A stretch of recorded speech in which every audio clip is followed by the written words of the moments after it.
நடக்கிறது எதையுமே தடுக்க முடியாம கையால் ஆகாத அப்பனா இருக்கு. என்னடா நீ வாங்கி கொடுத்த புடவையதான் நான் உன்னோட இளமதிக்கு கொடுத்திருக்கேன். அவளும் கட்டிட்டு வந்துருவா. இப்போ நீ பொறுமையா அவசரப்படாத. இந்த தடவையாவது நாம எடுத்து கொடுத்த புடவையை கட்டிட்டு வருவாளா? என்னடா இப்படி கேக்குற? லாஸ்ட் டைம் சரியா பார்க்காம எடுத்து கொடுத்தது நம்மளோட தப்பு.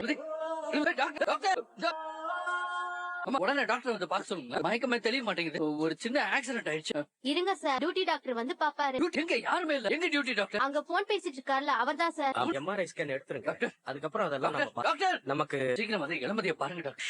நான் ஒரு இம்பார்ட்டன்ட் கால்ல டிஸ்கஷன் ஒன்னு ஓடி வந்திருக்கேன். டாக்டர் தட்டக்குழி கண்டுபிடிக்கிற டாக்டர். என்ன பாருங்க டாக்டர். ஒரு முக்கியமான இன்ஸ்ட்ரக்ஷன் கொடுத்துட்டு இருக்கேன். 2 நிமிஷம் வெயிட் பண்ணுங்க ப்ளீஸ்.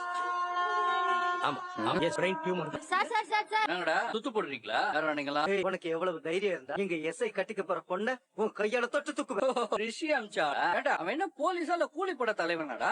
வழக்கமா அவன் என்னதான் ரவுடி அடியாளு அப்படி இப்படின்னு சொல்லிட்டு தெரியுவான். ஆனா அவன் என்னடா போலீஸ் யூனிஃபார்ம் போட்டுக்கிட்டு இவ்வளவு மாதிரி தடியானுங்களை போய் விட்டு இருக்கான். என்ன பண்றதெல்லாம் பண்ணிட்டு ரொம்ப பேசுறீங்க. உன்ன கைய கால உடைக்க சொல்லி அனுப்பிச்சிருக்காரா? ஓ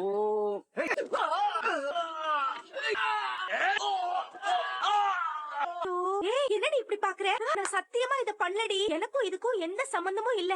அந்த பரம வந்தானா முதல்ல போய் எனக்கும் இதுக்கும் எந்த சம்பந்தமும் இல்லன்னு சொல்லிட்டு போறேன்ப்பா. அதான் நல்லது. நீயா போய் சொன்னாதாமா அவனுக்கு சந்தேகம் வரும். கொஞ்ச நேரம் வாயை மூடிட்டு பேசாம இரு, பாத்துக்கலாம்.